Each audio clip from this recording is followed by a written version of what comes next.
Hey Agaho guys, so a couple of days ago I made announcements of the first Pokemon Draft League we're going to be in for 7th Gen, which is the Zirconian Battle Syndicate ZBS, and in that video I pretty much just said that the league exists and that there's going to be people in it. This video we're going to get into the actual details of the league, rule sets, tiers, other important stuff that you probably want to know before the league actually begins. And if I'm good at YouTube, I'll actually have like annotations that you can click on each of those things. It's kind of like a table of contents thing we have going on right here. But yeah, maybe there'll be annotations you can click to skip around right here at the front of the video. If not, there will be timestamps in the description to skip around if you, just in case you want to refer back to this video and use it as kind of a somewhat of an encyclopedia or whatever. Something to refer back to. Anyway, we will get into the first topic of discussion, which is the allowed Pokemon. So we are not having the full 800 whatever Pokemon allowed in the league. Part of that is out of necessity because we are playing before Bank comes out, so stuff that's only accessible through Bank would not, be available. So it is the Alola region Pokedex only, and the Alola region Pokedex is actually pretty well suited for an 8-team league, as far as like Pokemon they chose to include in Sun and Moon. It's a pretty good roster actually. One of the best, maybe the best, maybe like Sinnoh Platinum, specifically Platinums, because Diamond and Pearl I like 2 fire types in the whole game. Platinums was quite good, but Alola's is definitely one of the best, at least for an 8-person league. For a 16-person league, I wouldn't recommend it. For an 8-person league with 11 poke teams, which is what we have, I think it works out pretty well with a nice mix of tiers. Enough utilities in there. Not a lot, but just kind of enough that it's spread thin enough that there's some anticipation on, oh man, am I even gonna be able to get all these utilities I want? So it's a pretty good mix. I would recommend it. Anyway, also Island Scan Pokemon are in the game technically, but they are not eligible to be drafted. Perhaps in a future season we'll consider expanding to include them, but as for this first season, they will not be eligible to be drafted. So it's kind of like VGC, in that VGC is also the Alola region Pokedex, but it is not like VGC because of the Pokemon that we have banned, which are the following things. They are all pictured down there. You can see there's a lot of Ultra Beasts and a lot of Tapus. We have Buzzwole, Celesteela, Garchomp, Kartana, Lunala, Magearna, Marshadow, who's not even out yet, Necrozma, Theramosa, Solgaleo, Tapu Bulu, Koko, and Lele, Xurkitree, and complete form Zygarde. So, yeah, some of those are fairly obvious bans, some of them are not so obvious bans, some of them we voted on, some of them were quick banned, and everyone looked at it and was like, yeah, okay, fine. So yeah, I think almost everything we voted on to be banned was actually banned, except for I think Salamence was on the ballot, but most people realized, oh wait, it doesn't get Outrage, because Outrage I believe is only a tutor move. So you'll see more about that in a slide or two. I forget exactly off the top of my head why Chomp was banned.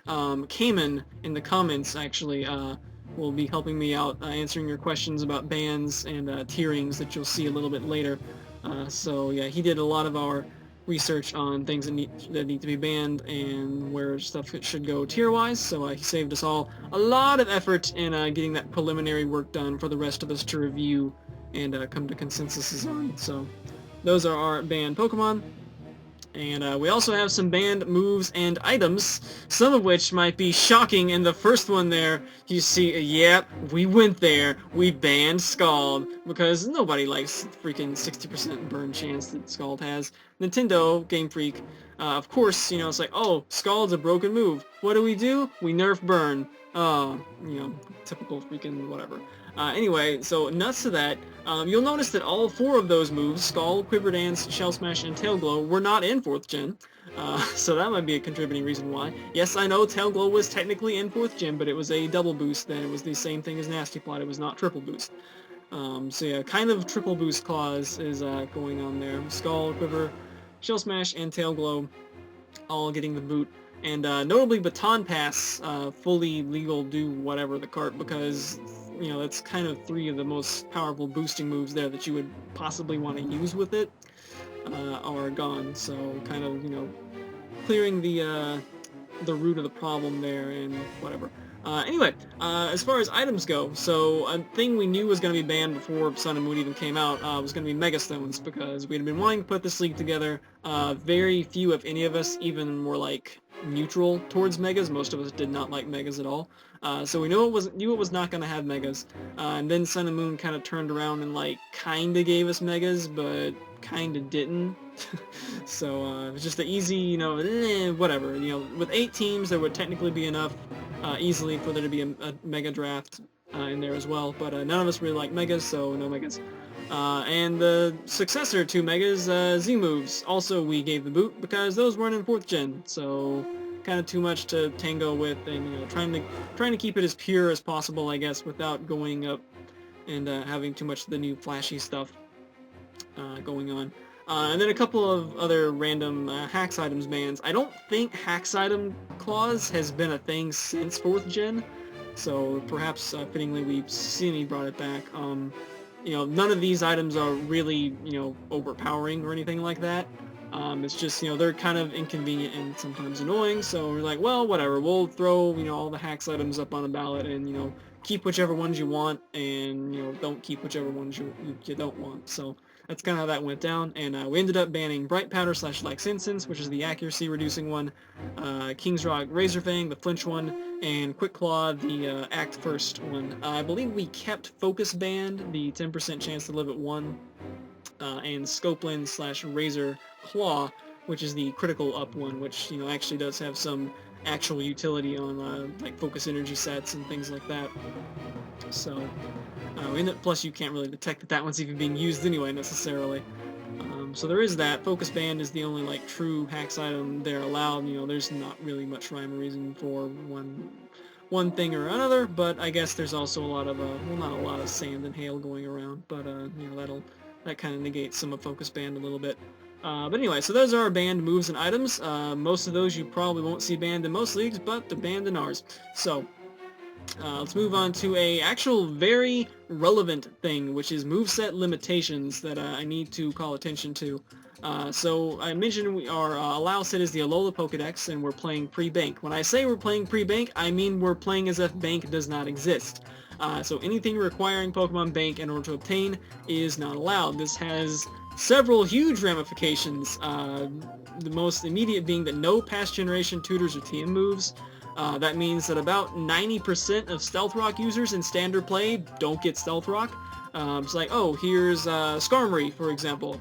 You know, oh, we're used to this having Stealth Rock and Defog, and now it has neither.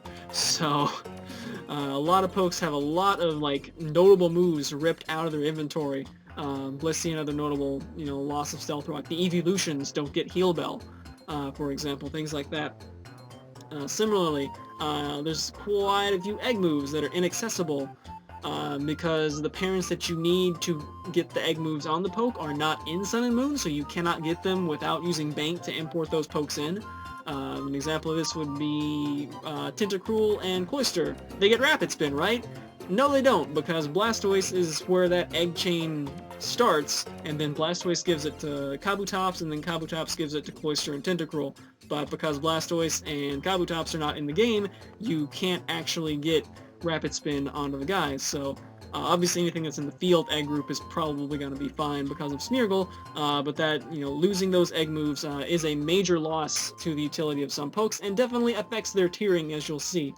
The Ion Scan pokes are technically in the game, obtainable before Bank, so while they're not allowed to be drafted, they can provide egg moves. An example of this would be Burn Up on Typhlosion can be transferred and bred onto Arcanine, for example.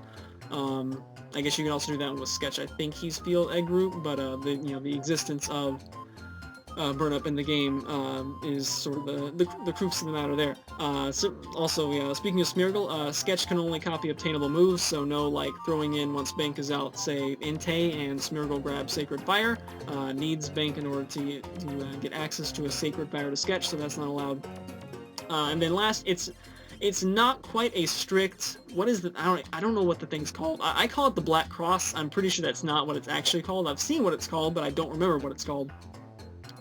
Whatever the equivalent of the blue pentagon is that indicates that it's native to 7th gen. That is not necessarily required. If you do want to breed poke on one of the older gens, like if you like breeding on 4th gen, for example, or 6th gen, because you have all your your dittos and whatnot are there, that's fine as long as the imported pokes abide by those limitations and you're careful not to mess up and put something on there that you're not actually able to. It would probably be the most easiest to do this with egg moves, because yeah. So that's moveset limitations, which are going to play a major role in our tiering of stuff. Speaking of tiers, we have 4 tiers based on, just what you expect, performances of pokes in the past that we know. For the new guys, of course, the game, is still very fresh, so, a lot of theoretics going on there. And also, the dynamics caused by the changes to move pools that we just got done talking about definitely affect tiers majorly. So each team, as far as what they get, we got an 11 Pokemon roster with the following tier slot breakdowns. We got 2 tier 1s, those are going to be your ace things that are really, really good and very, very scary and threatening. We have 3 tier 2s, which are not quite the, attention grabbers that the tier 1s are, but are still very good. Then we have 4 tier 3s. This is where stuff kind of starts tapering off a little bit. You're going to find, a good bit of utility here. That's why this is the highest required tier. It's fairly deep. At this point, it starts getting to dozens of pokes in the available tier 3 pool, and all of them are like kind of useful, but you kind of got to make them work. And then 2 tier 4s, because those are going to be your things that probably aren't going to be brought very often, but they might fill an important role on the team. Originally, we were going to go with a 2-3-3-3. But we ended up changing that to a 2-3-4-2 because of that last point there, which is that a lower tiered poke can be jumped into a higher tier if you want it, that so-called over salary picking of a poke. And that way, if you wanted to have 2-3-3-3, you could do that if you wanted to, and sacrifice one of your tier 3 slots for a tier 4. So with that, we'll get into what exactly is in each tier. And we'll start out, of course, with Tier 1. And again, major props to Cayman for coming up with most of these baseline tiers and doing a lot of the work for us. Just kind of let the rest of us look at these and offer different viewpoints and move stuff around. So that was a great starting point, especially, being at 4 tiers. And, like the GBA has had 5 tiers for the most part. And so it wasn't like an easy port stuff over, it was, each tier felt a little bit differently than it has kind of in the past. So here's Tier 1. We have Alakazam, Blissey, Clefable, Dragonite, Flygon, now with DD, Gengar, Alolan Golem, Gudra, Guzzlord, Gyarados, Como, Lucario, Magnezone, Alolan Marowak. There was actually a vote to potentially ban Thick Club, which obviously would have, it would have given Marowak, more flexibility with his item, and probably dropped him a tier or 2, but Thick Club was not banned, so Marowak is free to be the Tier 1 monster that he is. Metagross, Melodic, Nihilego, Porygon 2, Salamence, Scizor, Skarmory, Slowbro, Starmie, Tapu Fini, the lone surviving Tapu, Toxapex, Vikavolt, Weavile, and Zygarde 50% form, the one from Kalos, which you see the little common asterisk there being that, of course, Power Construct is banned on there because of the 100% form Zygarde being banned, so Aura Break only. Again, if you have any questions or why is this here, you're certainly free to post in the comments, and myself or Cayman will attempt to explain why our logic was as such. There's a very good chance that some of these tierings are a little bit bogus and wrong, and they will be changed in the future, but we're kind of winging it a little bit this first season, but I think overall we got it not too terribly wrong. But moving on to Tier 2, we have Araquanid, Arcanine, Beware, Crobat, Decidueye, Delmise, Drampaw, Electivire, Espeon, Gastrodon, Gigalith, now with Sandstream, Golisopod, Hariyama, Jolteon, Klefki, Machamp, Mandibuzz, Mimikyu, Mismagius, Mudsdale, Pelipper, got the new drizzle going on, Politoed, Porygon Z, Primarina, Alolan Raichu, Silvally, and asterisk besides Silvally in that all the memories are legal. I really thought that this thing with all the memories legal, I think it's like probably being voted on to be banned in the GBA. And this is a lower a lower pool of things you can draft. So the overall power is a little bit less. I thought this probably should have been a tier 1, but you know what? There were strong feelings that it's actually not that good, so we'll see if this was a missed tier or not. But Silvally with all memories allowed in tier 2. I'm very curious how this one's going to play out.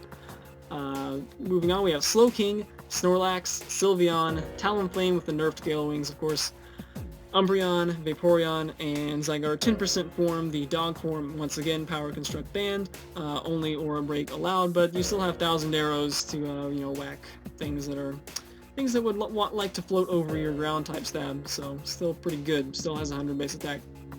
Moving on to tier 3, which we select 4 from, so this pool is a little bit larger to choose from. We got Aerodactyl, Alomomola, Braviary, Bruxius, Chansey. Now, if you're wondering why Chansey is in tier 3, Blissey was in tier 1, recall, you need to keep in mind that Chansey basically cannot do anything. It doesn't get Stealth Rock, it does not get Seismic Toss. Seismic Toss is an egg move on Chansey, yes, but Mawile, I believe, is what it has to come from. It's the fairy that you get it from, and Mawile is not in the game, so Chansey cannot get Seismic Toss, so pretty much all it can do is sit in there and throw Toxic and T-Wave, and just sit there and get set up on, so any setup super with sub can just completely dominate Chansey. So that's why it's down in tier 3. Eviolite is still allowed, it's just that Chansey can't really do anything, and obviously you also can't do, wish stuff with it, as that would also obviously require import. So that's why Chansey's there. If some of you were scratching your head, why is Chansey in tier 3?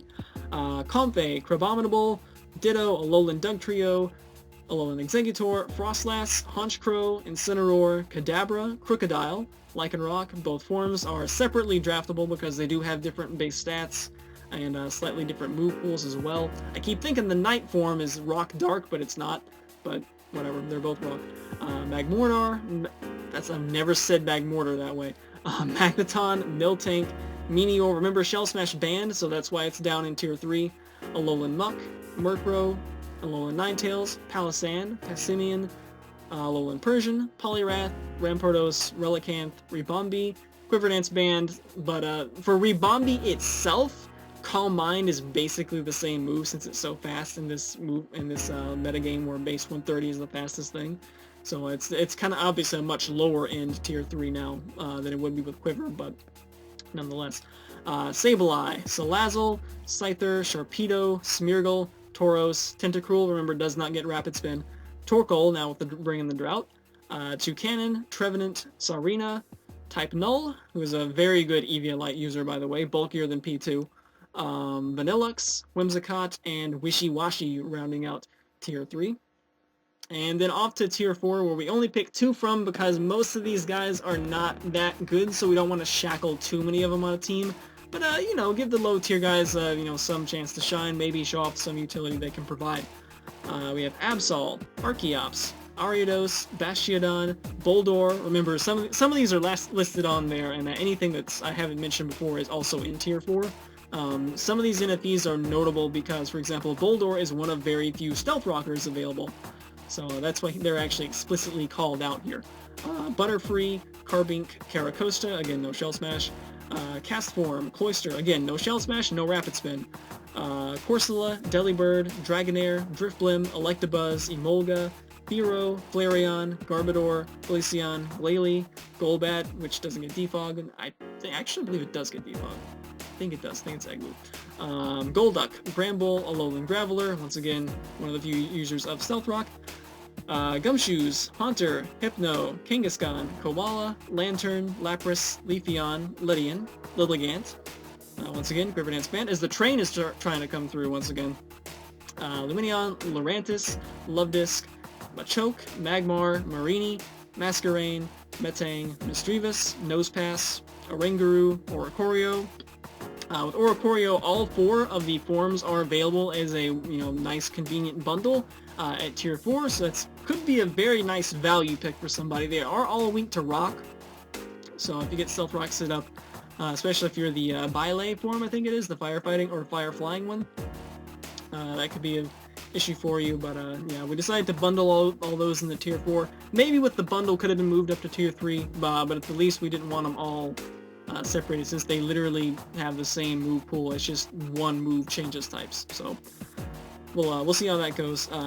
Picking back up, we have Pangoro, Parasect, Pinsir, Porygon, the regular Porygon, Primeape, Probopass, Pyukumuku, Alolan Raticate, Alolan Sandslash, which, by the way, very nice value on those Hail guys. We'll see if they get picked up.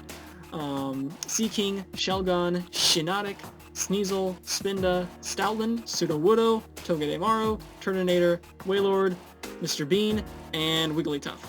If there is anything that's not... I think this is probably all the fully evolved things. There might be some more like notable NFEs. If you don't see them listed, then they are by default in Tier 4. I don't think we missed any that are really worth noting on there, and some of them that are on here are probably not, at all likely to be drafted, but they might, so... one thing to keep in note with all these NFEs, Eviolite, I think we actually did vote on Eviolite, but it was overwhelmingly decided to be kept. Remember, there is not very much knockoff going around in this format, because a lot of the users of knockoff came from move tutors, and there's probably only a handful of knockoff users in the game. There's enough certainly for every team to have one, but a lot of the notable users, like say Weavile, do not have access to knockoff anymore, so keep that in mind for some of these Eviolite users. So that's all the tiers. Once again, if you have questions, post in the comments and we'll try to answer. Again, there's a pretty good chance we got some of these wrong, so that might be the case, but I think they're at least good enough that it's gonna make for a reasonably enjoyable season as it is. A couple more things to hit on. We have free agency. So we decided to not do trades, partly because trades can be annoying to actually get arranged with trying to contact people who aren't your opponent that week. So we just decided, free agency is fine. In my experience in the GBA, free agency gets utilized a lot more than trades do. Trades are always very cool when they happen, but So free agency it is. Very similar model to the GBA in terms of 3 ad drops over the course of the season. A couple of weeks before the playoffs, the rosters get set in stone, and there's not a point system like the GBA has had the last couple of seasons. So for the most part, it's a tier for tier. Basically, you just have your slots you need to keep filled without overfilling a slot. In the event you were to say pick up that 3rd tier 4 instead of taking your 4th tier 3, you could then drop that extra tier 4 that you got and get your tier 3 slot back. So that's allowed, as well as kind of doing the opposite and then going back on it. If you wanted to drop your tier 2, your 3rd tier 2 and pick up a 5th tier 3, you could do that. If you needed, like, well, this tier 2 is not working out, I really need this one tier 3, you can bring that in, or even just like bring it in for a week and then cycle it back out the week afterwards. So at of course the risk of another team picking it up. So that's fine, basically, as long as you stay and don't break don't over tier anything, or don't under, whatever, as long as you don't break your tiers, it should be pretty self-explanatory without actually going into details on, exact verbiage. But anyway, so schedule, a very notable thing here, so it is going to be a 10-game schedule, which is fairly standard, I think, for a 8-person league. 6 divisional games, play each of your 3 divisional rivals twice, and then 1 game against each of the other teams in the other division. You'll notice there are 2 weeks per game, so most leagues do 1 week per game. One of the main reasons we're doing 2 weeks per game is because, again, most everyone in this league breeds, so by having 2 weeks per game, that gives us a lot of extra time to be able to, actually breed our team each week and do our preparation, because, again, most of the people in this league are, this is their first time in a league format, so getting some extra time there's going to be good. It's, I'm the only one who's actually been in league before, and I'm going to be doing this and the GBA, and Kooper has, job stuffs going on now, so my time's going to be even more crunched, and this was also kind of necessary for me, so it was kind of necessary for me. I think it's to everyone else's benefit too, so GBA will still be weekly, I'm sure, but ZBS is going to be every other week. I'm not sure if we've completely finalized when the upload dates are going to be. It's most likely going to be midweek, as opposed to the Sunday uploads that the GBA has, so, just to not oversaturate your Sundays. It'll be some kind of a midweek upload. Then as far as the playoffs are concerned, again, fairly standard stuff. The winners of each division, the best records, using the usual, record and differential tie breaks going on. And then the wild cards being global from both divisions, so it's possible that in both of these 4-team divisions, it's possible that 3 teams from a division make the playoffs if the other division just really stinks. So as far as what the actual schedule is, I'm actually going to be making it while this video is rendering.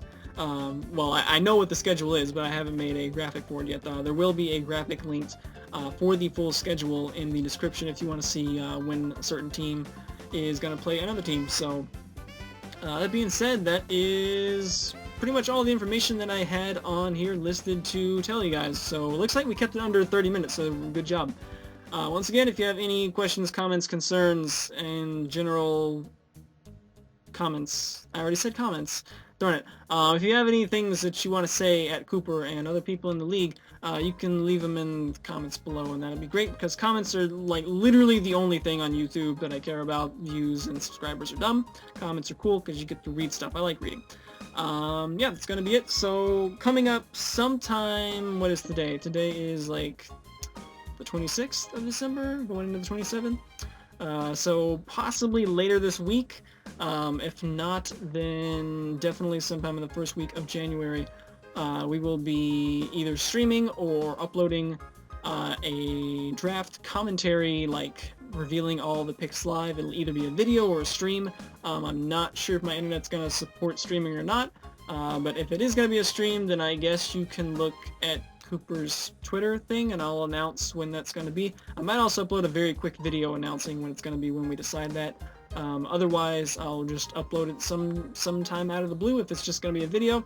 And yeah, we will reveal all the picks. It'll be a live reveal. There's kind of no point trying to pull the wool over you guys' eyes. You guys know we do the picks in a slow draft style, where we slowly wait for each pick to crawl in, and then we make a video or a stream where we reveal the picks live, but the picks are not actually being made live. I'm pretty sure almost everyone knows that by now.